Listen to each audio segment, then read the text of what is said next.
नमस्कार सर, मैं आनंद। स्वागत है आपका फाइनेंशियल फ्रीडम पाने के सफ़र पर। दोस्तों, इधर ईरान और इजराइल के बीच युद्ध की घंटी बज चुकी है। युद्ध वार पे वार हो रहे हैं, लेकिन कल मार्केट में एक अच्छी खासी रैली देखने को मिली। सोमवार के दिन ऑपरेटर यहाँ पर गेम कर सकता है। मार्केट को उसने सोमवार को नहीं गिराया तो हो सकता है आज कल में गिरा सकता है और नहीं भी गिरा सकता। पर मुझे ऐसा लगता है कि इतनी बड़ी घटना इस वक्त चल रही है और मार्केट भागा, कहीं ना कहीं ऑपरेटर की कोई चाल हो सकती है। इसलिए सावधान।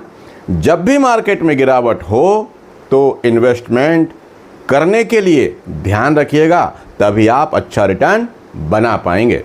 दोस्तों, आज मैं आपसे बात करूंगा कि यदि आपको मल्टी कैप या फ्लेक्सी कैप, मल्टी कैप या फ्लेक्सी कैप में से अगर दोनों में से कोई एक ही फ़ंड खरीदना है तो कौन सा फ़ंड ज़्यादा अच्छा परफॉर्म करता है, कौन सा फ़ंड अच्छा हो सकता है, इसको हम दोनों को कंपेयर करके देखेंगे। और साथ ही SWP करने के लिए कुछ कमेंट भी मेरे पास हैं जो कहते हैं कि हम इतना रुपया जमा कर दें तो महीने में कितने रुपए हर महीना विड्रॉल कर सकते हैं अपने खर्चे के लिए। उस पर मैं आपसे बात करूंगा, लेकिन उससे पहले मेरा आपसे एक निवेदन जो मैं कहता आ रहा हूं कि YouTube बहुत सारे चैनलों को डिलीट कर रहा है। मेरे भी कई वीडियो डिलीट हो चुके हैं, इसलिए मैं आपसे निवेदन करता हूं कि कृपया इस चैनल को जाके सब्सक्राइब कर दीजिए, जिससे कि यदि मेरा चैनल जिस पर मैं आज बात कर रहा हूं यदि ये डिलीट हो जाता है तो मैं आपसे यहाँ पर बात कर सकूँ, आपसे मेरी मुलाकात यहाँ हो और आपके सवालों के जवाब यहाँ पर दे पाऊँ। तो ये चैनल का नाम है मेरा दूसरा चैनल इन्वेस्ट आनंद, जिसका हैंडल ये है @इन्वेस्ट आनंद, और इसकी लिंक मैं डिस्क्रिप्शन बॉक्स में भी आपको दे दूँगा। चलिए अब आगे बढ़ के देखते हैं हम कि हमारे लिए कौन सा फंड अच्छा हो सकता है। देखिए, मार्केट में वैसे तो बहुत सारी कैटेगरी हैं। बहुत सारी कैटेगरी होने से इन्वेस्टर के मन में समझ में नहीं आता कि कहाँ इन्वेस्ट करें, कहाँ नहीं करें। ये बड़ा कन्फ्यूजन उसके मन में रहता है और इस चक्कर में कई बार इन्वेस्टर अपने पोर्टफोलियो में 10, 12, 15 और 20 फंड रख लेते हैं और फिर उसको रिडीम करना, स्विच करना, ये उनसे तकलीफ देह लगने लगता है। टैक्स लगेगा, ये सब चिंता सताने लगता है। रिस्क के अनुसार, अपने टाइम होराइजन के अनुसार कितना समय आप मार्केट को दे सकते हैं, ये सब सोच समझ करके ही फंड को लेना चाहिए।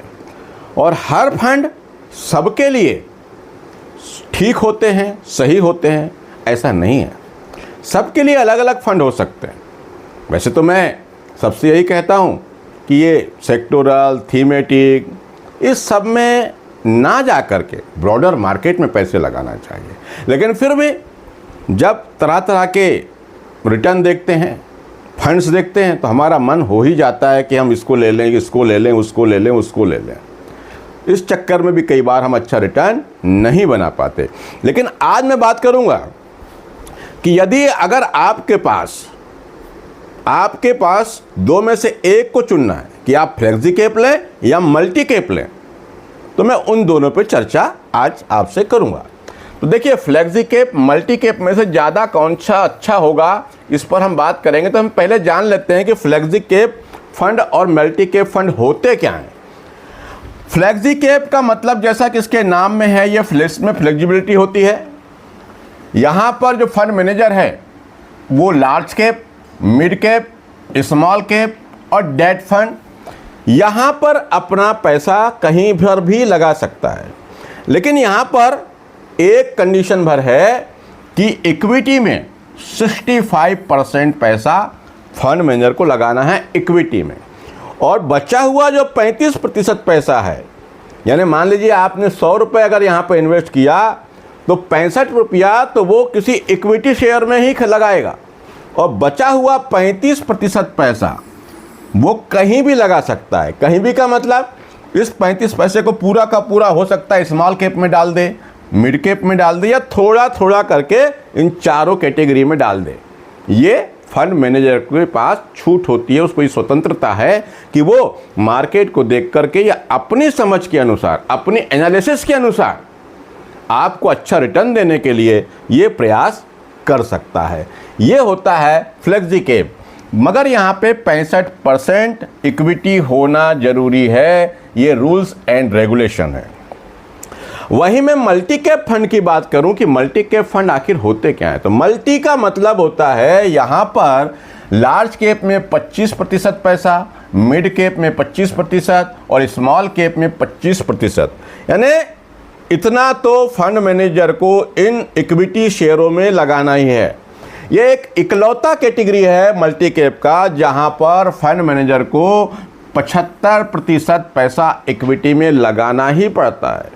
बाकी सब में 65% की बॉर्डर है, सीमा है कि 65% तक वो इक्विटी में लगाएगा ही। लेकिन ये इकलौता फंड है जहां पर 75% पैसा फंड मैनेजर को इक्विटी में लगाना ही है, और जो बाकी का बचा हुआ 25% है ये फंड मैनेजर कहीं भी लगा सकता है। कहीं भी का मतलब या तो पूरा का पैसा यहाँ लगा दे, पूरा यहाँ लगा दे, पूरा यहाँ लगा दे, या डेट फंड में लगा दे, या फिर इस 25% पैसे को जहाँ उसको लगता है, जहाँ रिटर्न अच्छा मिलने की संभावना दिखती है वहाँ पर थोड़ा थोड़ा करके भी लगा सकता है। मल्टी कैप फंड जब हम लेते हैं, फ्लेक्सी कैप, इसमें क्या अंतर है? इसमें हो सकता है कि फ्लेक्सी कैप में जो फंड मैनेजर है वो हो सकता है कि पूरा का पूरा पैसा आपका लार्ज कैप में लगा दे, पूरा का पूरा पैसा मिड कैप में लगा दे, पूरा स्मॉल कैप में लगा दे, या पूरा डेट में लगा दे। ये उसको छूट होती है। लेकिन यहाँ पर ऐसा नहीं कर सकता फंड मैनेजर। यहाँ पर लार्ज कैप में ज़रूरी है, मिड कैप में ज़रूरी है, स्मॉल में ज़रूरी है।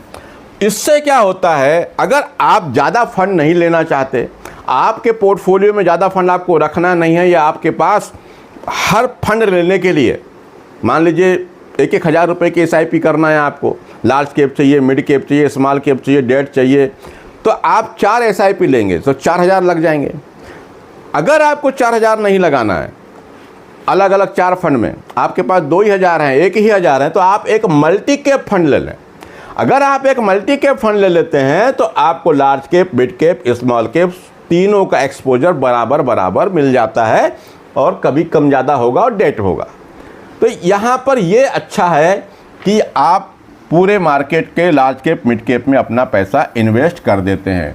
यानी क्या हुआ, फ्लेक्सी कैप में 65% पैसा इक्विटी में और मल्टी कैप में 75% पैसा इक्विटी में लगाना जरूरी होता है।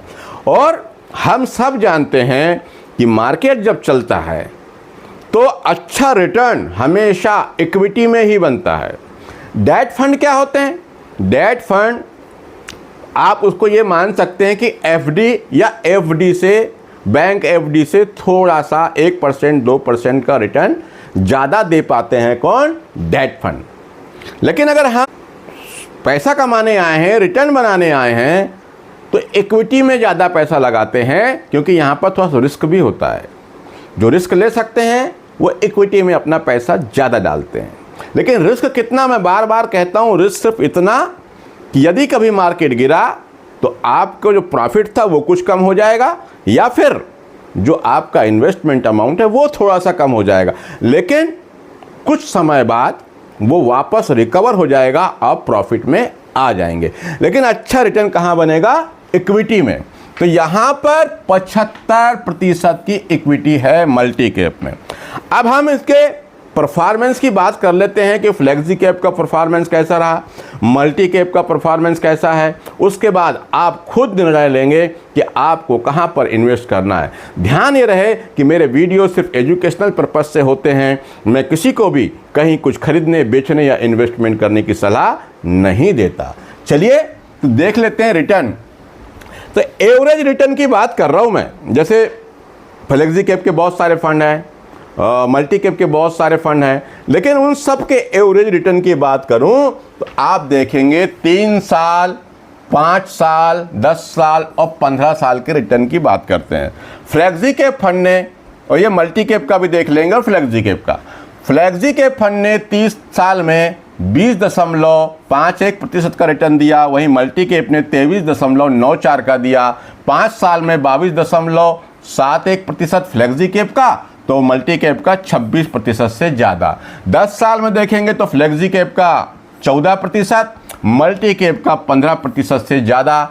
15 साल में देखेंगे तो फ्लेक्सी कैप का 13% से ज़्यादा और मल्टी कैप का 14.82%, लगभग 15% का रिटर्न बता के दिया है।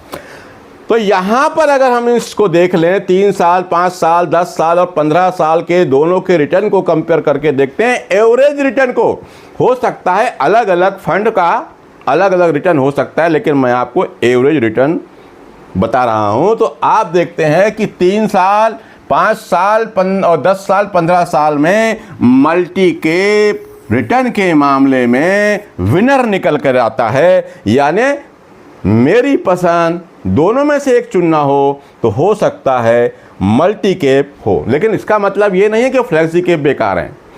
फ्लेक्सी कैप फंड को लेने के लिए मैंने भी बताया है, बार बार कहता हूँ, फ्लेक्सी कैप फंड में ये रहता है कि मैनेजर मार्केट के हिसाब से, वो उसके जानकार लोग हैं, मार्केट के हिसाब से अलोकेशन यहाँ वहाँ कम ज़्यादा कर लेते हैं, तो वो भी अच्छे फंड हैं।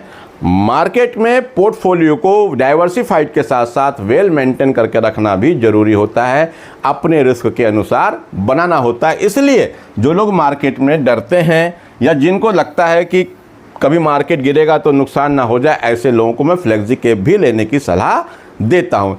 लेकिन ये वीडियो इस बात पर है कि अगर आपको मल्टी कैप या फ्लेक्सी कैप में से दोनों में से कोई एक फंड लेना है तो कौन सा फंड लेंगे, तो आप देख सकते हैं। अब रिटर्न का अंतर देख लें।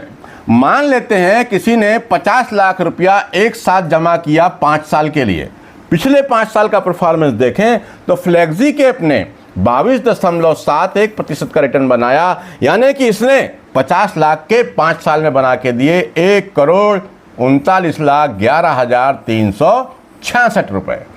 और वहीं मल्टी कैप की बात करूं तो इसने दिया 26.73% का रिटर्न, और इस हिसाब से इस फंड ने 50 लाख के बना के दिया एवरेज रिटर्न में 1,63,44,332 रुपए। दोनों का अंतर देख लें, 24,32,996 रुपए, यानी 24,33,000 रुपए लगभग सेम टाइम में सेम अमाउंट पर मल्टी कैप फंड ने ज़्यादा रिटर्न बनाकर दिया है। अब आपकी चॉइस है कि आपको दोनों में से कौन सा फंड अच्छा होगा, कौन सा फंड लेना चाहिए। चलिए अब मैं कुछ कमेंट पर आता हूं और कुछ कमेंट पर चर्चा कर लेता हूं। कमेंट मेरे पास है मनोज कुमार सर का, लिखते हैं सर नमस्कार सर, 10 लाख की SWP किस फंड में करें, कितना महीना हर महीने निकाल सकते। देखिए 10 लाख रुपए आपने किसी फंड में इन्वेस्ट कर दिया, हाइब्रिड फंड में, बैलेंस एडवांटेज फंड में, और हो सकता है अगर आपको तुरंत पैसों की आवश्यकता नहीं है, आप मार्केट से डर नहीं लगता, तो आप किसी इक्विटी फंड में भी कर सकते हैं, लेकिन बैलेंस एडवांटेज में कर लें, हाइब्रिड में कर लें, तो आपको मैं ये कहूँगा उसको देख लेते हैं तो कौन से फंड हो सकते हैं।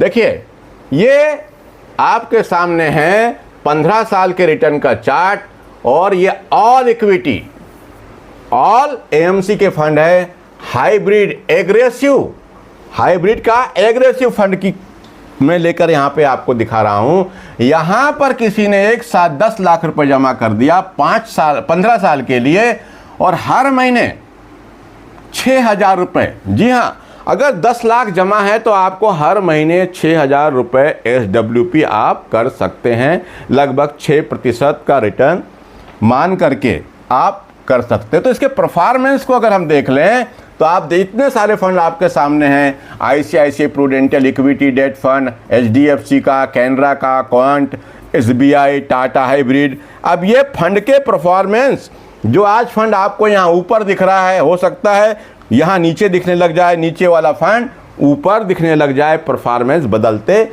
रहते हैं। तो आप यहाँ पर देखेंगे, मैं पहले फंड की बात कर लूँ तो इसने इस 15 साल में 15.56% का CAGR रिटर्न बना कर दिया है।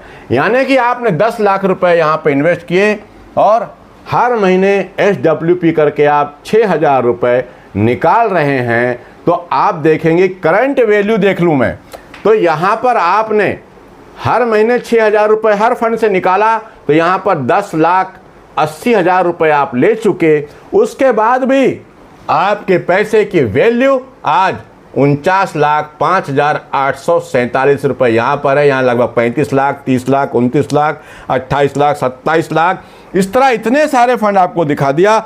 आप इनमें से कोई भी फंड जाकर ले सकते हैं, लेकिन आपको फंड चुनना कैसे है? आप फंड का AUM जरूर देख लें कि अगर उस फंड का AUM 5,000 करोड़ रुपए से ज़्यादा हो, ऐसे फंड में आपको इन्वेस्ट करना ज़्यादा अच्छा रहेगा। जिसका AUM 1,000, 2,000, 500 ऐसे करोड़ में हो, वहाँ पर इन्वेस्ट ना करें।